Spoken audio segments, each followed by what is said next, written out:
Bonjour à tous, je vous fais cette vidéo concernant les enchères manuelles. Alors il m'a été posé plusieurs questions. Comment on fait des enchères manuelles? À quoi ça sert? Quand est-ce qu'il faut commencer à faire des enchères manuelles? Et concrètement, j'ai remarqué qu'il y avait beaucoup de personnes qui avaient peur de faire des enchères manuelles parce qu'elles sont simplement, elles ne connaissent simplement pas comment ça marche. Et surtout, il y a beaucoup de choses où on entend par-ci par-là que les enchères manuelles ça marche pas, que forcément les coûts par achat ils augmentent ou alors ça ne dépense pas le budget. Donc dans cette vidéo, on va essayer d'aller un peu plus loin pour voir et vous expliquer comment moi je fais les enchères manuelles et les résultats que j'obtiens avec les enchères manuelles. Alors, les enchères manuelles, c'est simplement que Facebook, si tu ne coches pas... alors, il y en a qui, enfin dire il y a 1 an et demi, 2 ans, ici dans cet écran, on avait enchères automatiques et il y avait écrit enchères manuelles. Et donc du coup, là, pour le coup, ça a changé. Donc moi, mon business manager, il est en anglais, mais c'est la même chose en français. On a deux possibilités d'enchères. On a soit le lowest cost, donc le coût le plus bas, ou le target cost. Alors, le lowest cost, pardon, c'est ici, on va paramétrer l'enchère manuelle. C'est-à-dire que souvent, elle est soit à 4 euros ou 5 dollars ou 5 euros. Elle est tout le temps la même pour tout le monde. Tout le monde, quand on fait de la publicité en enchère automatique, on a le même coût. Et ça, c'est comme dire à Facebook, ok, je fais de la publicité, mais par contre, mon enchère, donc ma capacité d'enchérir, ma capacité d'aller chercher cette action, donc là, par exemple, je suis en conversion, mais tu peux faire exactement la même chose dans d'autres objectifs, par exemple pour le CPM ou pour le clic, etc. Tu peux mettre des enchères pour toutes les actions que tu cherches dans Facebook. Donc ici, ce qui nous concerne, nous, e-commerçants, c'est plutôt la conversion, parce que c'est là où on va aller chercher des personnes qui achètent. Et donc là, forcément, si tu es en conversion add to cart et tu lui donnes une enchère manuelle à 10 euros, donc lui, il s'en fiche un petit peu de te trouver des acheteurs. Et lui, ce qu'il cherche, c'est les add to cart. Donc c'est pour ça que personnellement, je fais les enchères manuelles que sur les purchases, que sur les ventes. Ok? Donc concrètement, tu dis, tu mets une publicité en automatique, elle tourne et il faut faire de l'automatique pour commencer un business ou pour tester un nouveau produit ou quand on a des petits budgets, on commence toujours en automatique parce que là, on est en train de tester notre creative, on est en train de tester le texte, on est en train de tester l'audience. Donc là, c'est normal qu'on commence en automatique. Par contre, une fois que tu commences à avoir des bons résultats en automatique, ça veut dire que tu as validé ton créatif, tu as validé ta vidéo, tu as validé ton texte, tu as validé ton appel à l'action, tu as validé ton produit, il vend. À ce moment-là, pour ma part, je commence à déplafonner, c'est-à-dire qu'une fois qu'on a atteint un petit plafond, je ne sais pas moi, de 2000 euros, 3000 euros par jour, je pars du principe qu'un headset, on peut le basculer en enchère manuelle une fois que cet headset, il a déjà réalisé plus de 100 ventes. Donc ça peut être 100 ventes dans la journée, ça peut être 100 ventes dans la semaine, mais généralement, ça veut dire que tu es en train d'exposer un petit peu le plafond de verre et tu te dis, bon, maintenant, comment je fais pour réduire mes coûts, mais encore pour faire plus de ventes, plus d'achats sur mon site. Et du coup, là, on va peut-être passer de 2000 euros par jour à 3000, 4000, 5000, et les personnes qui sont à 5000 euros par jour, elles vont passer à 10 000, etc. Donc là, on est vraiment dans le scaling grâce à l'enchère manuelle. Si tu n'es pas en phase de scaling, j'ai envie de dire, ça ne sert à rien de le mettre en place pour l'instant. Donc en gros, je prends toujours l'exemple d'eBay parce que c'est quelque chose que j'ai pratiqué. Quand on on achète sur eBay et on voit qu'il y a, je sais pas moi, un iPhone ou un téléphone ou quelque chose de cher qui est mis à 1 euro, forcément ça c'est le début de l'enchère. C'est-à-dire la personne elle l'a mis à 1 euro et elle a mis un cap, c'est-à-dire que ok je le mets à 1 euro, mais je suis capable de le vendre à partir de 100 euros ou de 200 euros. Toi, enchérisseur, quand tu viens sur eBay, tu vois le téléphone il est 1 euro, donc ça t'intéresse, tu dis ouais, ça se trouve je vais remporter l'enchère, c'est super, je vais mettre 1,50 € ou 1,20 €. Donc là tu commences ton enchère. Par contre, eBay te donne la possibilité de mettre une enchère maximum. Et ton enchère maximum, par exemple, tu dis bah moi je suis capable d'acheter ce téléphone ou cet objet, je suis capable de mettre jusqu'à 200 euros. Et donc, à chaque fois qu'il y a une personne qui va enchérir sur toi, tu vas toujours remporter l'enchère parce que toi, tu as ton maximum à 200 euros. Par contre, s'il y a une autre personne qui, elle a mis son maximum à 250 euros, donc du coup, tu vas avoir perdu l'enchère parce qu'il y a quelqu'un qui a enchéri plus que toi. Donc le système d'enchère, c'est exactement la même chose. Ça peut être aussi la même chose dans Google AdWords. Quand on met des publicités Google AdWords, on peut mettre des enchères manuelles dans Google AdWords pour être sûr d'être devant tout le monde. Donc concrètement, Facebook il va mettre un coût moyen de 4 euros ou 5 euros par enchère. L'idée, c'est que Facebook, la régie publicitaire, elle enregistre de plus en plus de personnes qui font de la publicité et forcément, tu vas être noyé dans toutes ces personnes-là. Quand on fait de la publicité Facebook en automatique, quand on démarre, on est en train de tester ses créatives, etc. Mais ça se trouve, ça ne démarrera jamais parce que du coup, il y a d'autres personnes qui, elles sont en enchère manuelle sur le même type de produit. Et limite, c'est même pas le produit qui prime là-dedans, c'est la cible. Si toi, tu vends du vernis à ongles pour femmes et tu as d'autres personnes qui vendent des trucs pour les cheveux pour femmes, donc la cible, elle est la même. C'est la femme, c'est la cosmétique, c'est la beauté, c'est les cheveux, etc. Donc du coup, dans ce flot de publicité et d'annonceurs, tu es une petite goutte d'eau dans un océan. Donc, on commence en automatique, et une fois qu'on a enregistré des résultats plutôt sympathiques, là, on scale. Si tu veux faire 10 000 euros, 20 000 euros par jour, tous les annonceurs qui font des gros résultats par jour sur Facebook, ils sont forcément en manual bidding, donc en share manual bidding, et ils sont forcément avec des gros budgets. Alors, comment je fais mes budgets pour les manual bidding? Hop, je vais juste regarder l'écran suivant. Je reviens ici juste pour redéfinir ici ce qu'il faudrait faire. Donc quand on passe au manual bidding, il faut aller sur cette ligne-là et faire 7 bid cap, donc définir un cap d'enchère. Après, ça c'est pour ça, c'est pour ne pas dépasser les 10 euros par vente, d'accord? S'ils trouvent d'autres acheteurs à 10 euros, ils ne vendent pas concrètement Facebook. Par contre, ici, dans le target cost, c'est autre chose. La target cost, c'est, je veux dire, je veux un prix moyen de 10 euros. Par contre, Facebook, il est capable de te trouver des ventes à moins de 10 euros, 9 euros, 8 euros. Par contre, il est aussi capable de te trouver des ventes plus chères, 12 euros, 13 euros. Donc là, en fait, il ne faut pas... si tu as le budget, si tu as assez de budget et tu n'as pas peur de dépenser, tu peux aller là-dessus sur le target cost. Par contre, si tu ne veux pas dépasser les ventes, le CPA de 10, de 15, de 20, etc., que tu vas définir toi-même ici, et je vous dirai tout à l'heure, je te dirai comment on peut le définir, à ce moment-là, tu peux aller sur le 7 bid cap. D'accord ? Là, je vous donne juste un petit screen, c'est un produit qui coûte cher. Du coup, on est sur 500 euros, donc ce sont des vieilles campagnes que je n'utilise plus, je ne vends plus ce produit. Là, j'étais en manual bidding, donc comment je le vois? Parce qu'à chaque fois, je les nomme comme il faut, je mets conversion MB, manual bidding, et je teste en gros.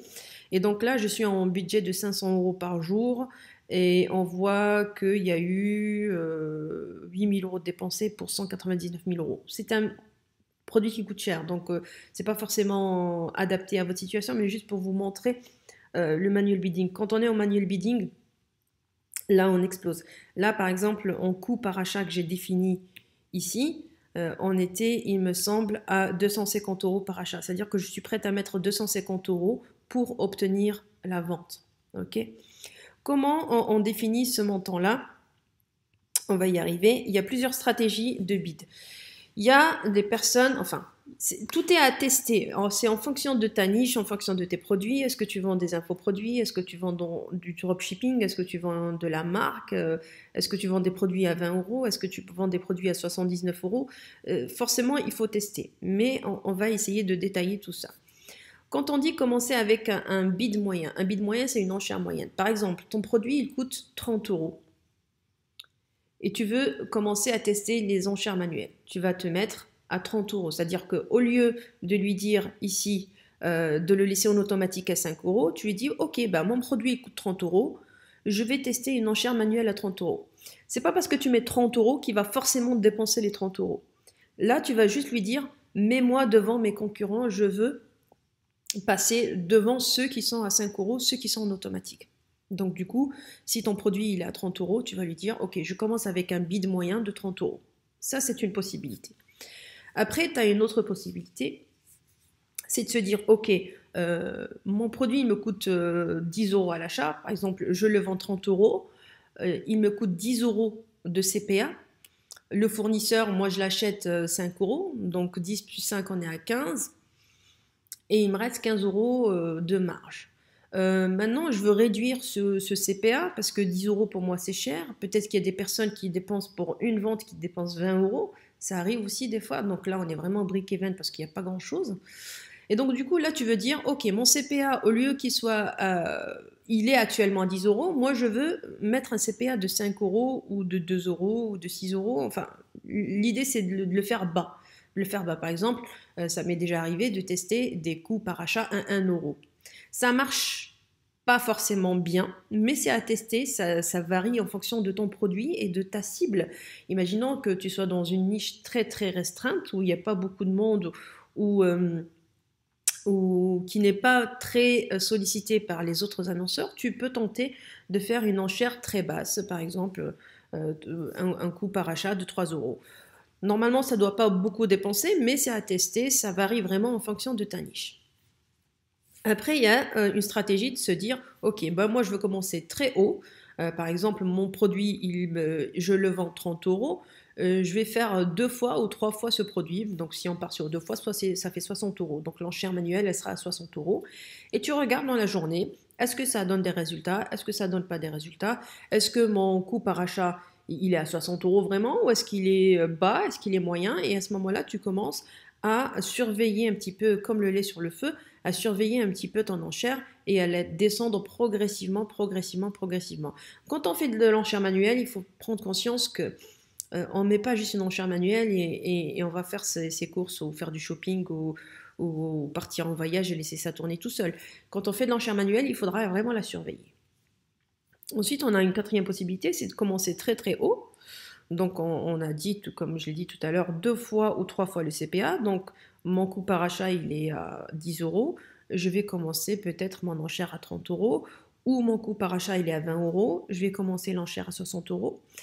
Faire plein de ventes. Donc là, tu t'en fiches un petit peu du coût par achat parce que toi, ce que tu veux faire, ce que tu veux avec cette méthode, c'est de faire vraiment réaliser plusieurs ventes.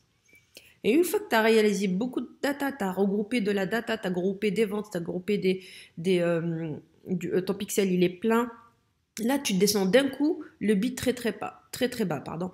Donc si on était à 10 euros et on l'a mis à 30 euros, donc là, tu as fait plusieurs ventes. Après, tu le descends et tu le remets divisé par 2 ou divisé par 3, par exemple à 3 euros.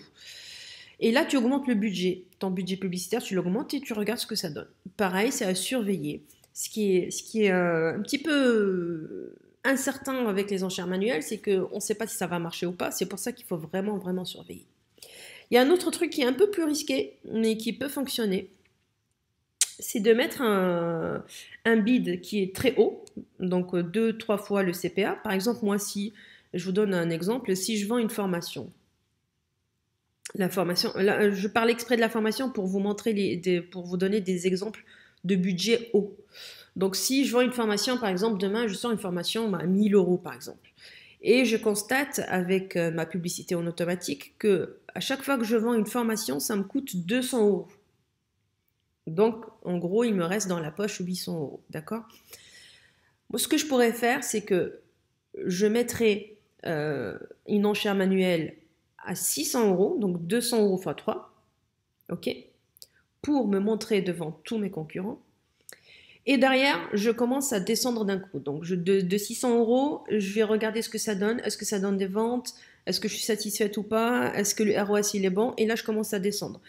Plus ça vend et plus je vais essayer d'optimiser mon coût par achat. Si mon coût par achat, il est à 500 euros, je vais essayer de mettre une enchère à 450 euros. Si avec 450 euros, je continue à faire des ventes, je vais baisser mon enchère manuelle à 400 euros. Si à 400 euros, je continue à faire des ventes, je baisse mon enchère manuelle et je la mets à 350 euros. Et c'est comme ça, il faut vraiment essayer de partir étape par étape et de baisser le budget progressivement. Et donc, là, quand je fais ça, dans la 5e méthode, si je teste un produit qui a déjà fait des ventes et puis par exemple, là j'ai envie de tester de gros budgets parce que j'ai les moyens de les mettre sur la table, je vais essayer de faire une pub en accéléré, c'est-à-dire dans la diffusion, au lieu que ce soit une diffusion normale, imaginons que je mette pour vendre une formation de 1000 euros, Imaginons que je mette 3 000 euros de budget publicitaire. Ok. Donc là, je mets 3 000 euros de budget publicitaire. Je mets un très haut bid, donc une très grosse enchère. On va dire 200 x 3, donc c'est 600 euros en montant d'enchère manuelle. Et là, je vais l'accélérer, c'est-à-dire que, ok, je donne à Facebook 3 000 euros par jour, mais le fait d'accélérer, les 3 000 euros, ils peuvent être cramés en 2-3 heures. Et donc là, c'est vraiment, je reste plantée à ma chaise et je regarde les pubs et j'actualise tout le temps. En fait, j'ai le doigt sur actualiser tout le temps pour voir est-ce que l'accélération permet de faire des ventes. Si l'accélération permet de faire des ventes, je continue jusqu'à ce que mon budget soit atteint, donc les 3 000 euros dans la journée. Par contre, c'est risqué ça. Voilà. Si tu fais ça, il faut vraiment que tu sois sûr de ton budget et tu sois vraiment en grosse phase de scanning, de passer de 5 000 à 10 000, de 10 000 à 15 000, de 15 000 à 20 000. Après, il y a la 6e méthode, c'est la bully méthode. Bully méthode, et vous devez la connaître tous parce que tout le monde en parle. La bully méthode, c'est la méthode d'humiliation, c'est-à-dire j'humilie mes concurrents, mes annonceurs. Imaginons, on est en France, il y a plein de dropshippers, il y en a plein qui font le marché de la femme et ils sont quasiment tous en automatique. Ok, donc c'est très bien, il faut bien sûr que tout le monde gagne sa vie. Mais toi, tu veux te placer devant parce que tu as le budget, tu as la trésorerie, tu veux passer devant tes concurrents. Donc à ce moment-là, moi, ce que je fais, c'est 3 à 5 fois le CPA. Je vends, je sais pas moi, je vends des lisseurs pour cheveux. Le lisseur, il coûte 75 euros. Le fait de vendre un lisseur me coûte 20 euros, donc le CPA il est à 20 euros. Et je vais faire 20 euros x 3, donc 60, ou alors carrément 20 euros x 5, 100. Parce que forcément, plus les personnes connaissent les enchères manuelles, et plus l'enchère elle augmente. Donc forcément, à un certain moment, on va passer de 3 à 5, et de 5 à 10, etc. Mais voilà, là, on met ça en place. Je mets mes 20 euros x 5, j'ai une enchère manuelle. Donc ici, dans le 7 bit cap, je mets 100 euros, là, et je laisse tourner en automatique. Pour le budget, combien je dois mettre en budget pour faire de l'enchère manuelle? Alors, chacun fait comme il veut, mais généralement, les enchères manuelles, elles sont faites pour les gros budgets. Tu ne peux pas faire, enfin, tu ne peux pas. Techniquement, c'est possible, mais ça ne donne pas de résultat.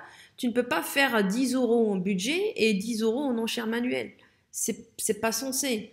Ça pourrait marcher sur un coup de tête ou sur un coup de hasard, ça peut marcher, mais le but n'est pas là. Le but, c'est vraiment de scaler. Et si tu as 10 euros par jour, c'est que tu n'es pas dans la phase de scaling. Et la phase de scaling, pour moi, c'est de faire 100 euros le CPA. Imaginons, je reviens toujours à mon exemple de sèche-cheveux. Imaginons que mon sèche-cheveux, donc j'ai dit je le vends, mon lisseur, je le vends 75 euros. Mon CPA, il est à 20 euros. C'est-à-dire, à chaque fois que je vends un lisseur, Facebook me facture 20 euros. On est bien d'accord? C'est le coût par achat, le CPA. Moi, ce que je fais pour ça, je mettrai une enchère manuelle 20 fois, donc 20 euros x 5. Donc, on est en enchère manuelle à 100 euros. Par contre, en budget publicitaire, le budget que tu vas donner à Facebook par jour, il va être de 2000 euros. Pourquoi? Parce que mon CPA est égal à 20 euros. Donc, je multiplie par 100. C'est fou, mais c'est comme ça. Je multiplie par 100 mon budget. Pourquoi? Pourquoi je ne fais pas juste 500 euros? Pourquoi je ne fais pas 100 euros? Parce que j'ai envie de donner toutes les possibilités et toutes les chances à mes publicités de fonctionner. Si Facebook, il voit que j'ai 2000 euros par jour sur un seul headset et il voit que je suis capable de mettre 100 euros par vente, il va me montrer devant tous les concurrents, il va me faciliter la tâche et ça ne veut pas dire que ma vente, elle va passer à 200 euros. Ok? Je vous donne juste un petit peu les bénéfices de faire ça, les avantages de faire de la bully méthode. Donc, quand on est en bully méthode, Facebook te met en haut du panier, c'est-à-dire qu'il va te montrer plus que les autres. Ça, c'est évident. Et donc, ton CTR, il est plus haut parce qu'il va aller... on est bien d'accord que ta publicité, tu l'as déjà testée en automatique, tu sais qu'elle fonctionne, tu sais qu'elle est bonne, etc. Okay. Dans ton audience, bien sûr, tu as exclu tous les acheteurs, tu as exclu, voilà, tu veux aller taper de nouvelles personnes. Donc là, ton CTR, il va être haut grâce à cette bully méthode. Ton indice de pertinence, il va être meilleur parce que forcément, ta publicité, elle est montrée et tu l'as déjà testée. Comme elle est montrée à plus de gens, donc il y a beaucoup plus d'interaction avec la publicité. Le coût par clic, il va être plus bas. C'est normal parce qu'on augmente le CTR, le coût par clic, il va être plus bas.